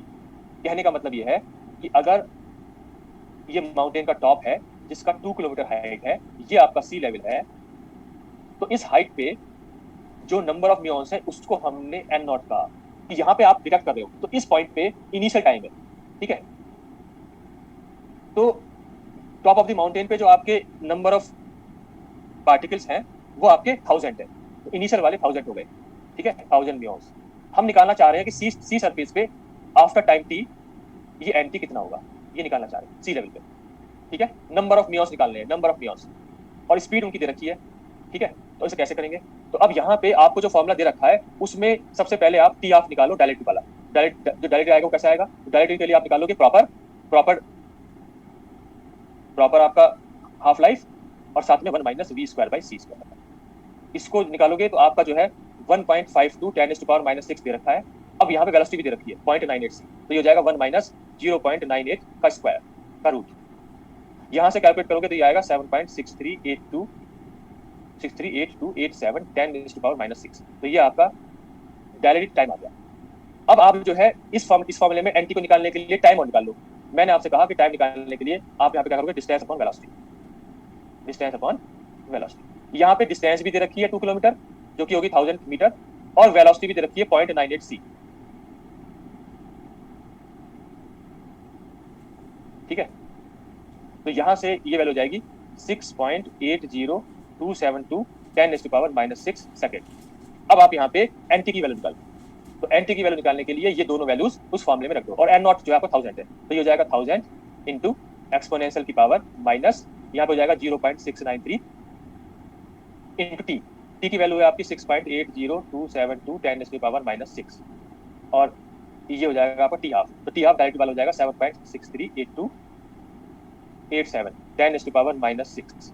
अब इसको calculate कर लो, तो calculate करने के बाद इसका आंसर आएगा, ये हो जाएगा 1000 इंटू इसकी वैल्यू आएगी 0.539457, और ये आंसर आएगा 539.45, ये इसको हम कह सकते हैं 539, जो आपके ऑप्शन नंबर बी में है, ठीक है। ये इस तरह से करेंगे तो ये क्वेश्चन कठिन नहीं है, केवल इसकी लैंग्वेज कठिन बना रखी है। इसकी लैंग्वेज इतनी इतनी लेंथी लिख रखी है कि हमें लग रहा है कि बहुत कठिन क्वेश्चन है। इसमें कुछ भी नहीं करना, इस फॉर्मूले में वैल्यू अपनी आंसर निकालना है।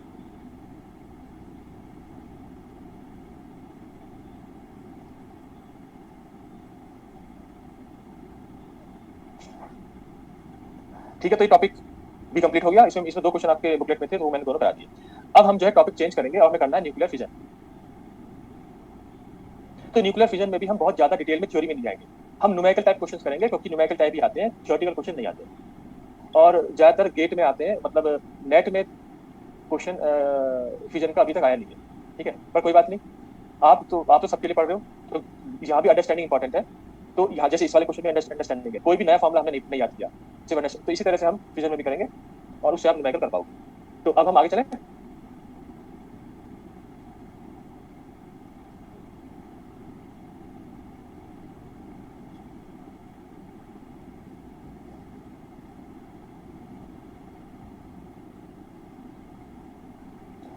ठीक है, तो अब हमें हेडिंग डालनी है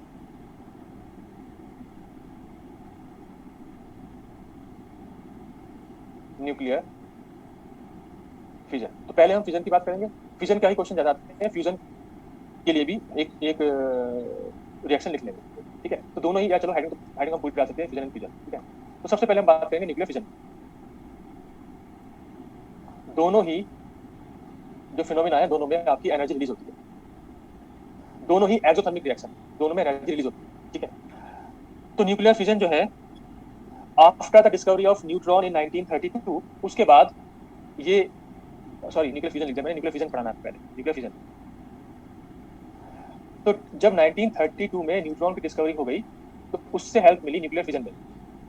कोई भी आपका अनस्टेबल न्यूक्लियाई है, मान लो यूरेनियम 238 है, यूरेनियम 235 है, तो वो रेडियोएक्टिव है, तो रेडियोएक्टिविटी तो वो अपने आप कर रहा है, तो उसमें वो हैवी न्यूक्लियाई है। अब इस बात को समझना, वो हैवी न्यूक्लियाई है, तो उसमें रेडियोएक्टिविटी भी हो रही है और फिजन की प्रोबेबिलिटी भी है, but probability of fission as compare to probability of radioactivity is very less. तो वो ज्यादातर रेडियोएक्टिविटी होती रहेगी, उसमें जो है फिजन की प्रोबेबिलिटी कम है। तो फिजन अपने आप अगर स्पॉन्टेनियस करना है तो वो बहुत कम होगा, ठीक है।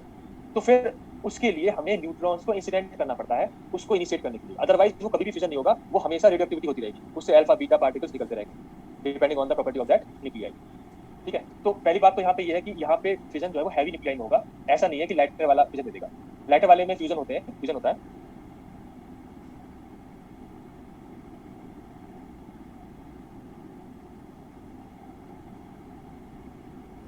तो अब यहाँ पे इसकी डेफिनेशन लिख लेते हैं। अल्टीमेटली ये जो है 1939 इसमें 2 जर्मन साइंटिस्ट,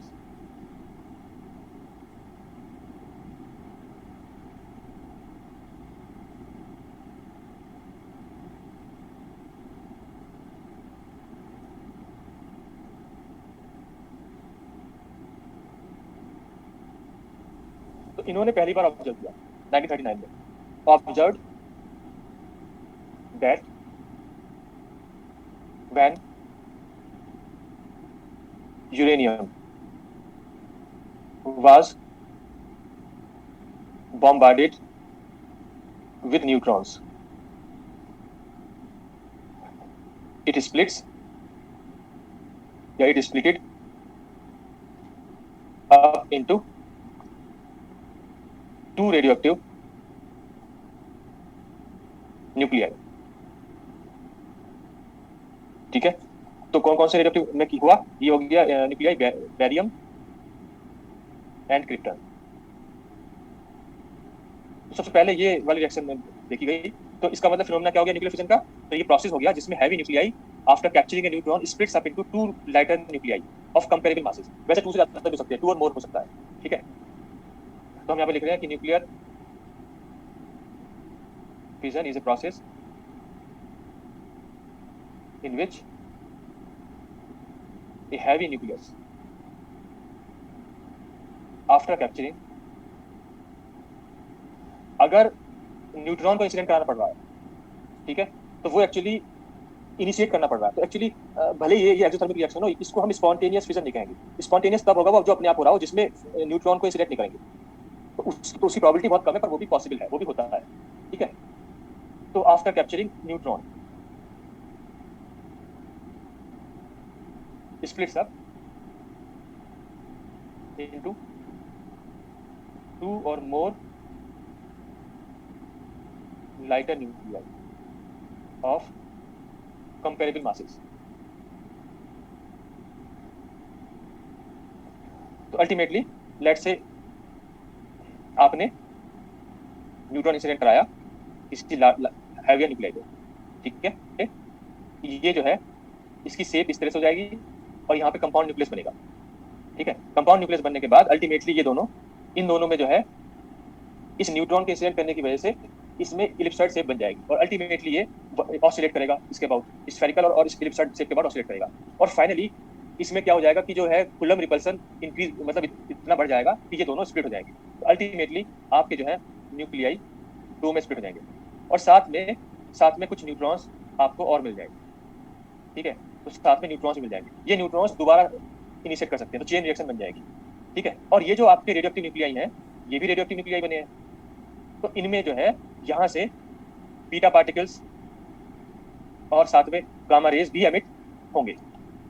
ठीक है, तो अल्टीमेटली और साथ में ऑब्वियसली ये जो बीटा गामा ये सब है, अल्टीमेटली एनर्जी भी रिलीज होगी।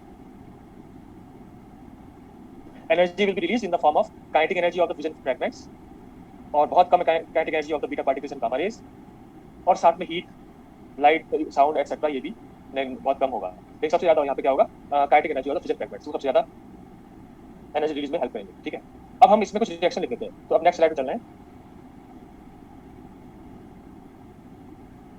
तो जो हमारे पास सबसे फेमस रिएक्शन है, जो आपने 12th में पढ़ी होगी क्वांटम फिजिक्स में, उससे पहले उसे लिखते हैं। तो नेक्स्ट स्लाइड पे चलें।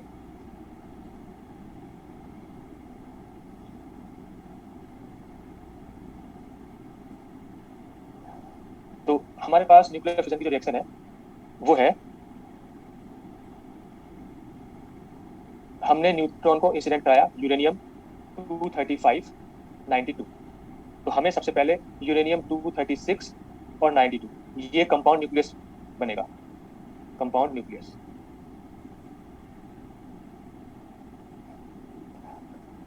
बैक स्लाइड ये।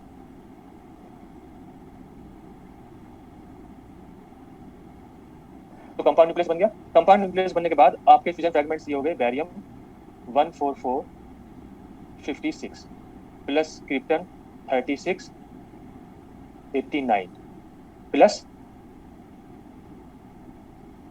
3 न्यूट्रॉन्स और साथ में क्यू वैल्यू हो गया, तो प्लस आप कह सकते हो plus Q value which will be equal to 200 MeV। तो 200 के अबाउट इसमें एनर्जी रिलीज होगी, ठीक है। तो मैं कह रहा हूँ कि ऐसा नहीं है कि आपके सैंपल में जितने भी यूरेनियम 235 है सबके सब इसी रिएक्शन से होंगे, ये एक पॉसिबिलिटी है, इसके अलावा बहुत सारी पॉसिबिलिटी है, ठीक है। जैसे कि दूसरी पॉसिबिलिटी ये हो सकती है कि जब इस पे बॉम्बार्ड किया न्यूट्रॉन, तो हो सकता है कि अब की बार जो न्यूक्लियाई बने वो ये वाले ना बने, इनके आइसोटोप्स बन जाए 142 56 प्लस क्रिप्टन 92 36, और अब की बार केवल 2 न्यूट्रॉन बने। यहाँ पे जो क्यू वैल्यू है वो उससे डिफरेंट होगी, तो ये अबाउट 180 होती है। इसी तरह से there may be thousands of variations, thousands of possibilities, ठीक है। तो ऐसा नहीं है कि केवल एक ही पॉसिबिलिटी है। तो ये हो गया आपकी न्यूक्लियर फ्यूजन की रिएक्शन। अब यहाँ पे देखो, मैं आपको थोड़ा सा सिंपल सीधा जो है न्यूमेरिकल पे बताऊं कि न्यूमेरिकल कैसे आता है। तो यहाँ पे न्यूमेरिकल इस तरह से आएगा कि ये जो एनर्जी रिलीज हुई है ये करस्पॉन्डिंग टू वन फिजन है, पर फिजन है, करस्पॉन्डिंग टू वन न्यूक्लियाई है। लेकिन आपके सैंपल में, आपके जो सैंपल है उस आपके पास तो जो है मान लो 10 ग्राम ऑफ यूरेनियम है, और आपसे पूछा total energy release, total energy release, तो कैसे निकालोगे?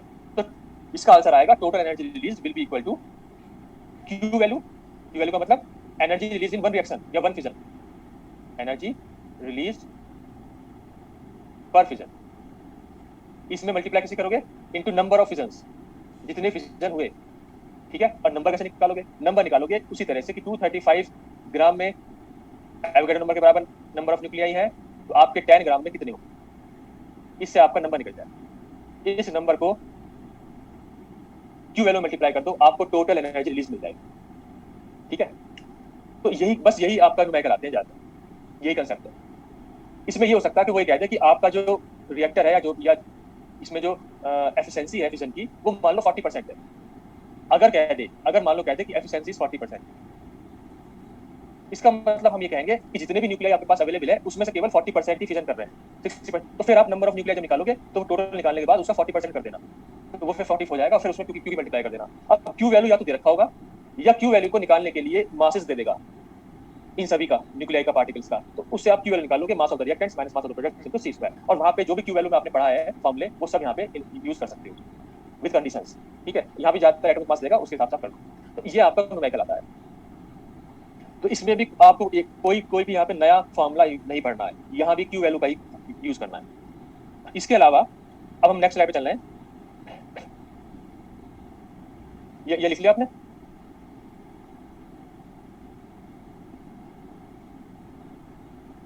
अगर इसी में मान लो रिएक्टर की पावर आ जाए, रिएक्टर की पावर, ठीक है, तो उसके लिए क्या करना है? तो पावर निकालने के लिए दोनों तरफ पर सेकंड से डिवाइड कर दो, पावर इज एनर्जी पर सेकंड, ठीक है। तो अब हम आगे चल रहे हैं, इसमें पावर को मैं आपको थोड़ा और बता दूं पावर कैसे आएगी। अगर पावर निकालनी है तो पावर एक्चुअली आपको वॉट में या किलोवाट में दे रखी होगी, मान लो वॉट में दे रखी है, तो वॉट का मतलब होता है जूल पर सेकंड, ठीक है। तो आप क्या करो, जूल को एमवी में कन्वर्ट कर लेना, क्योंकि जो क्यू वैल्यू आप निकालोगे वो एमवी में निकालोगे, तो यहाँ से जो आपकी पावर आ जाएगी वो हो जाएगी आपकी एमएवी पर सेकंड।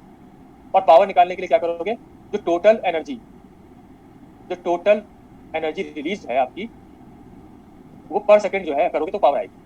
तो यहाँ पे हो जाएगा क्यू वैल्यू इनटू जो नंबर ऑफ फिजन्स आपने निकाले हैं उसमें नंबर ऑफ फिजन्स पर सेकंड, मान लो पावर गिवन है, तो फिर आपसे पूछेगा नंबर ऑफ फिजन्स पर सेकंड, ये आपसे पूछ लेगा। तो पर सेकंड पूछेगा, नंबर ऑफ फिजन्स नहीं पूछेगा, क्योंकि पावर में पर सेकंड इन्वॉल्व है, तो सीधे नंबर ऑफ फिजन्स पर सेकंड निकल जाएगा, ठीक है। बस ये ध्यान रखना कि पावर अगर वॉट में है तो उसको एमवी में कन्वर्ट कर लेना, क्यू वैल्यू भी आप एमवी में निकाल दो, या फिर क्यू वैल्यू को जूल में कन्वर्ट कर लेना।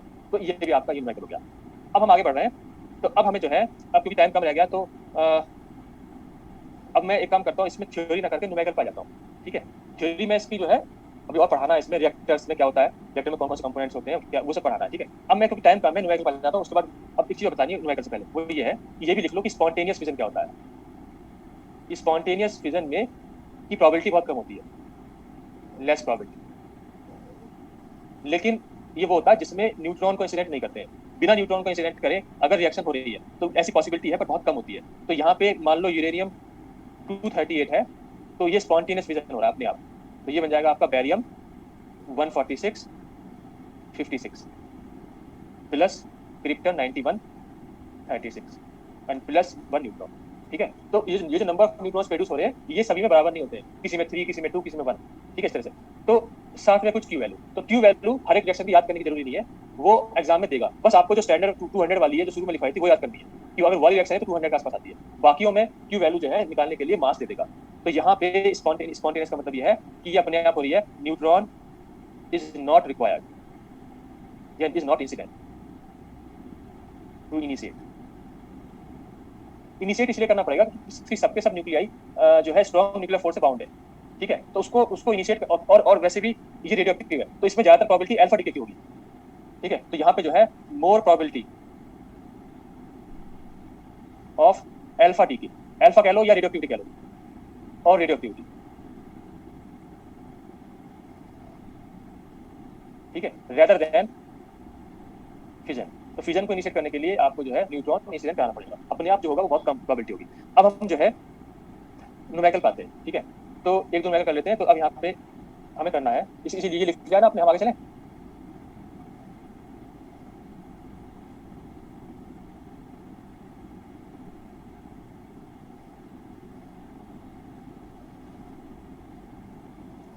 तो अब इसे मैं बीच में पेज छोड़ रहा हूँ क्योंकि वहां मुझे लिखना था।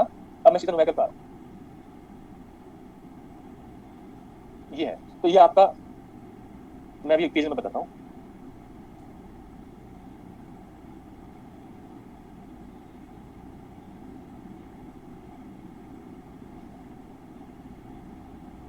ये आपका page number 35, page number 35।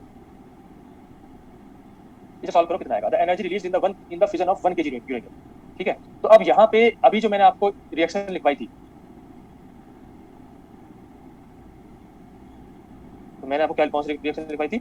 Uranium 235 वाली। क्योंकि अब यहाँ पे हमें ये पता नहीं चल रहा कि ये रिएक्शन यूरेनियम 238 के लिए या 235 के लिए। तो मैं इसको यहाँ पे स्टैंडर्ड 235 वाली मानूं, जो सबसे ज्यादा हम बुक्स में देखते हैं, और इसके करस्पॉन्डिंग जो क्यू वैल्यू है वो मैं 200 MeV, हम जो हमें याद है वो मान, ऑलमोस्ट 200 MeV इसकी एनर्जी होती है फॉर 1 फिजन, पर फिजन। ये पर फिजन में ये होता है, इसमें दिया नहीं। तो अब आपकी टोटल एनर्जी निकालोगे तो कैसे निकालोगे? तो यहाँ पे जो है नंबर ऑफ न्यूक्लियाई निकाल लेना। तो नंबर ऑफ न्यूक्लियाई यानी total energy release is equal to, और वो भी आपको निकालनी है किसमें? जूल में। ये ध्यान रखना, जूल में निकालना है, एमईवी में नहीं। तो total energy release is equal to Q value into number of fissions. Q value आपका हो गया 200, इसको जूल में चेंज कर दो। जूल एक लार्जर यूनिट है, तो ये जाएगा 1.6 10⁻⁻13, तो ये जाएगा आपका जूल में। ठीक है, ये जूल में आ गया। तो जूल में जब कन्वर्ट करोगे तो लार्जर यूनिट में कन्वर्ट करने के लिए ये मैग्नीट्यूड शुड बी स्मॉल। इसमें अब नंबर ऑफ फिजन्स, तो नंबर ऑफ फिजन कैसे निकालोगे? तो हम यहाँ पे 235 वाला मान रहे हैं, तो 235 तो नंबर, तो 235 ग्राम के लिए, ग्राम में कितना होंगे? एवोगैड्रो नंबर के बराबर 1 ग्राम में डिवाइड बाय 235, और 1 kg का मतलब 1000 में कितने होंगे? इससे आप कैलकुलेट करो कितना आंसर आ रहा है, किस ऑर्डर का आ रहा है जूल में।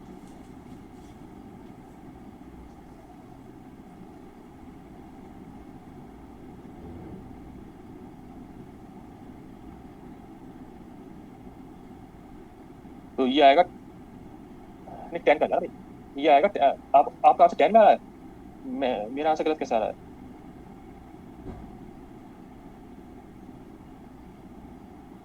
मैंने यहाँ पे सही लिखा है ना? अच्छा, हमने यहाँ पे लिखा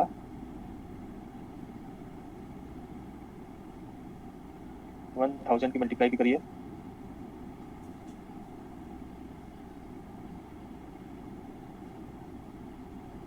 ये 10 में थोड़ी आ रहा है, 14 में आ रहा है ना? हाँ 14 आ रहा है। ठीक है, आप लोग 10 कह रहे हो। ठीक, तो हाँ कुछ लोग 10 कह रहे हैं, कुछ 14। तो यहाँ पे जाएगा ये आ जाएगा 8.19 इंटू 10⁻13। तो ये ऑलमोस्ट हम 8.1 को हम अगर ऐसे लिख लें इस ऑर्डर का, तो ये करीब करीब 1 है। तो ये ऑलमोस्ट ये आ जाएगा, ये आंसर।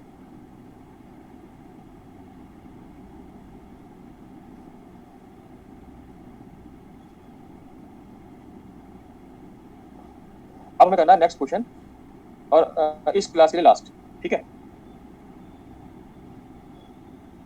तो नेक्स्ट आपका, मैं नेक्स्ट चलो नेक्स्ट स्लाइड पे।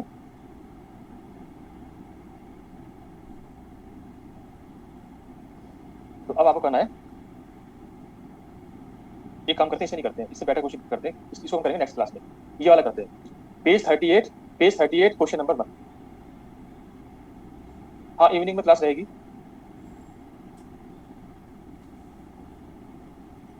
मतलब कोशिश ये है कि न्यूक्लियर जल्दी पूरी हो जाए तो नेक्स्ट बुक तब स्टार्ट हो पाए। तो कोशिश ये है कि न्यूक्लियर जितना जल्दी हो जाए उतना सही रहेगा।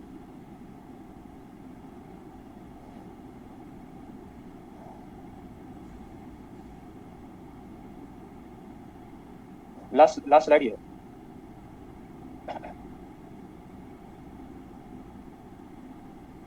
ठीक है, तो अब इस क्वेश्चन को देखो, क्योंकि टाइम भी हो रहा है एक तरह से।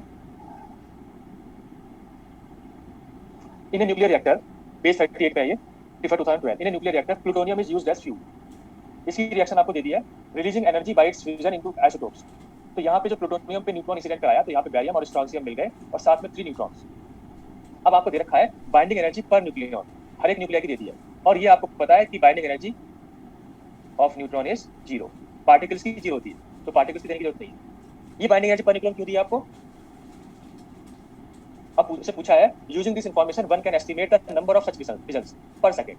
आपको पर सेकंड पूछा है, number of such fissions per second, और आपका रिएक्टर का पावर दे दिया है मेगावाट में, 100 मेगावाट। ठीक है, तो ये जो आपकी बाइंडिंग एनर्जी पर न्यूक्लियन दी है, ये आपको क्यू वैल्यू निकालने के लिए दी है, क्योंकि क्यू वैल्यू का जो फॉर्मूला है वो मास में भी होता है, काइनेटिक एनर्जी में भी होता है, बाइंडिंग एनर्जी में भी होता है। तो यहाँ से आप जो है बाइंडिंग एनर्जी पर न्यूक्लियन से बाइंडिंग एनर्जी निकालें। ठीक है, तो बाइंडिंग एनर्जी निकालने के लिए आप क्या करोगे? बाइंडिंग एनर्जी निकालने के लिए इसमें मास नंबर के मल्टीप्लाई कर दोगे। तो पर न्यूक्लियन दे रखा है, आपको बाइंडिंग एनर्जी निकालनी है, तो इसमें जो है आप जो है 7.6 में 239 की मल्टीप्लाई कर दो, तो ये हो जाएगा आपका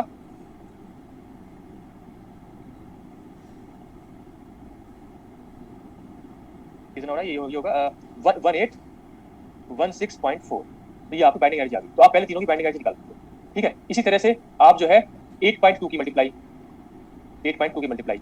इसमें कर दो 146 में, तो इसकी बाइंडिंग एनर्जी आ जाएगी आपकी, इसको हम लिख लें, मान लो बाइंडिंग एनर्जी ऑफ प्लूटोनियम, इसको लिख लो बाइंडिंग एनर्जी ऑफ बैरियम।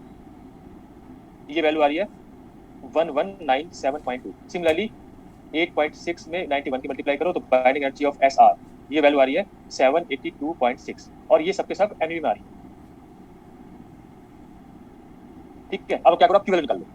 तो Q value will be equal to, और यहाँ पे number of protons and neutrons are equal on both sides, तो condition is satisfied. So you can use binding energy Q equal to binding energy of the products minus binding energy of the reactants. तो जब इसको आप calculate करोगे, कर लेना, ये binding energy की वैल्यू होती है, तो ये आ रही है आपकी 163.4 एमईवी, ये आपकी वैल्यू आ रही है। ठीक है, अब क्या करना है आपको पावर दे रखी है।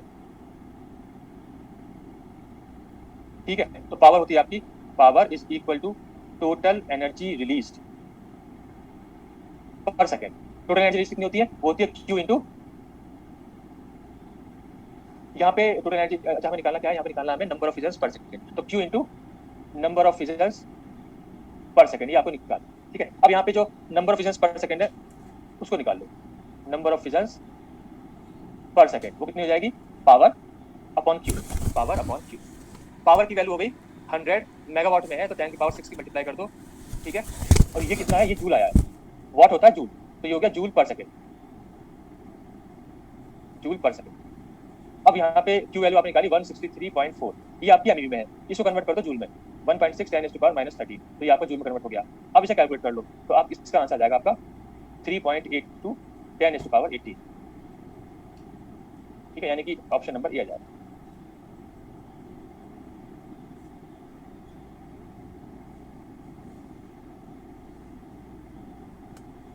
ठीक है, तो आज के लिए हो गया। अब कोई क्वेश्चन आप पूछ सकते हो, फिर नेक्स्ट क्लास हम जो है बाद में करेंगे, मतलब इवनिंग में। ठीक है,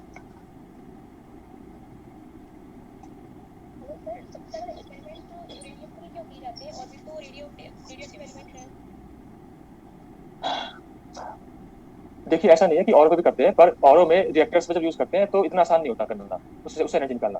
तो और जो बाकी ओर्स हैं वो इतने ज्यादा भी नहीं है, हालांकि यूरेनियम भी बहुत कम है। तो इंडिया में जो है, इंडिया में यूरेनियम नहीं है, तो इंडिया में दूसरे सोर्स पे काम चल रहा है जो इंडिया में ज्यादा है।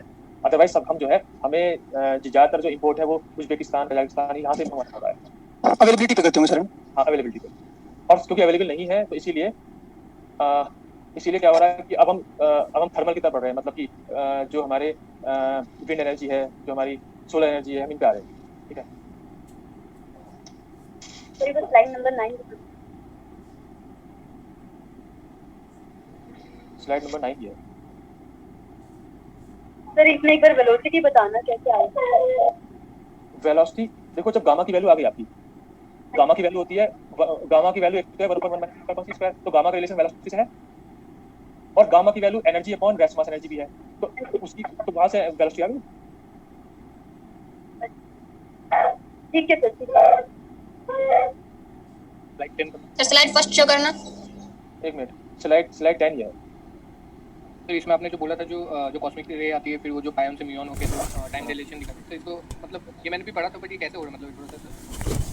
हम ये कह रहे हैं, इसमें ये है कि जो म्यून आपके अपर एटमॉस्फेयर में बनते थे, मान लो यहाँ पे 2 किलोमीटर ऊपर ही जो आपको दिख रहे हैं, अगर उनकी हम प्रॉपर लाइफ टाइम से करेंगे, डिस्टेंस निकालेंगे, और वेलोसिटी को मानते हो कि वेलोसिटी ऑफ लाइट के आसपास है, यस सर। तो हम जब प्रॉपर टाइम से निकालेंगे तो जो डिस्टेंस कवर होगी वो 2 किलोमीटर से बहुत कम होगी। Yes sir. Let's say 0.6 kilometre हुई, ठीक है। तो और लेकिन जब डिटेक्टर हमने अर्थ पे लगा दिया तो वो वहाँ पे डिटेक्ट हो रहा है, इसका मतलब इतना ट्रैवल कैसे कर गया? तो फिर जो ऑब्जर्वर अर्थ पे खड़ा है उसके लिए प्रॉपर टाइम यूज नहीं करेंगे, तो हम कहेंगे उसके लिए तो डायरेक्ट टाइम यूज करोगे, क्योंकि वो उसके रेस्पेक्ट में चल रहा है।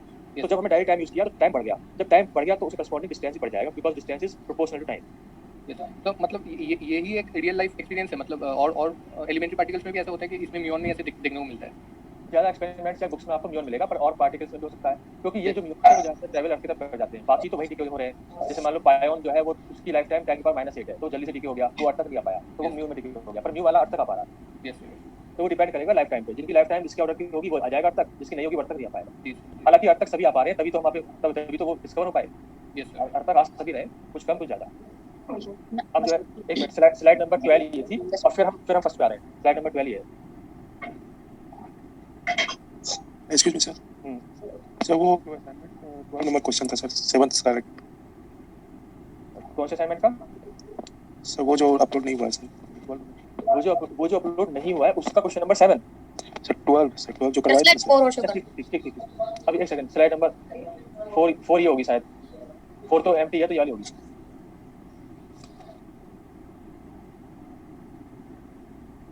उसके बाद ये वाला क्वेश्चन, वो जो क्वेश्चन था वो मैंने कहाँ पे कराया, ये है। सर इसमें वो जो e⁻ λt is nearly equal to 1 है सर। हाँ, तो उसके ऊपर वाला स्टेप समझ में नहीं आ रहा है सर, 1 - 1 - λt कैसे? नहीं, जो मैंने कहा ना कि क्योंकि जो e की पावर है भाई, ये 1 इसलिए है क्योंकि लैम्डा टी, देखो यहाँ पे लिखा हुआ है lambda T very very less than 1। अगर ये है तो आपने एक्सपोनेंशियल को एक्सपेंड कर दिया, e की पावर x होती है ना। वो समझ गया सर। हाँ, तो इसीलिए आपने, क्योंकि अगर आप नहीं करोगे तो 0 हो जाएगा आंसर, इसलिए लैम्डा टी लेस देन 1 तो उसको एक्सपेंड कर दिया। हाँ सर, हो गया। सर इसमें मुझे एक चीज पूछना है, इसमें जो sir number of beta particles आपने जो कैलकुलेट किया है, वो नंबर ऑफ डीके मतलब नंबर ऑफ न्यूक्लियर डीके के इक्वल रखा है, तो सर इसमें ये कैसे, मतलब इसका क्या कॉन्सेप्ट है, ये मुझे समझ में नहीं आया। देखो ऐसा है कि जो आपके पास K40 का सैंपल है, ठीक है, वो जब डीके होगा तो वो किसी न्यूक्लियर में डीके होगा, यस, और साथ में बीटा पार्टिकल बन रहा है, ओके, ठीक है। तो जो K40 वाला x में डीके हो रहा है, तो जितने x बनेंगे उतने ही तो बीटा पार्टिकल बनेंगे, मतलब जितने K डीके होंगे उतने तो बीटा पार्टिकल बनेंगे। ओके, तो हमने कहा कि number of beta particles emitted are equal to number of K40 decayed, और जो डीके नहीं हुए उसके करस्पॉन्डिंग K40 रहेगा, वो बीटा पार्टिकल नहीं बनेंगे।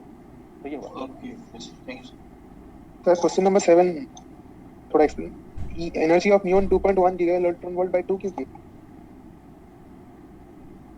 7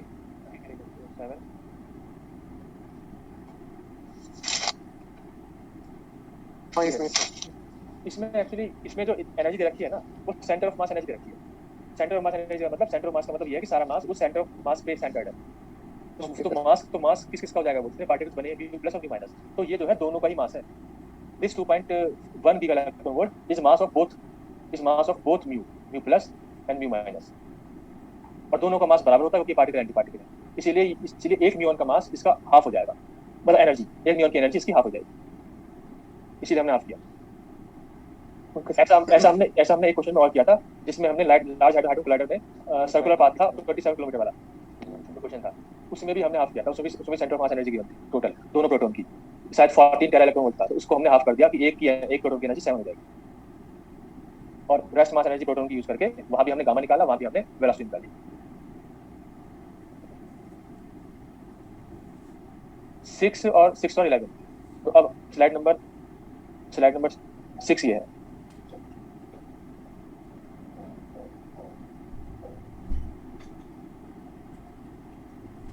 6 ये होगी और 11 ये।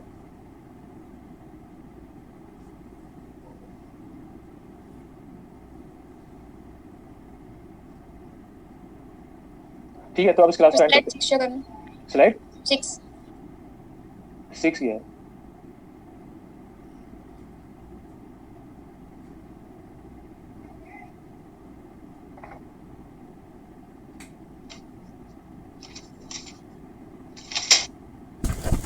ठीक है, अब क्लास को एंड करें। तो हमें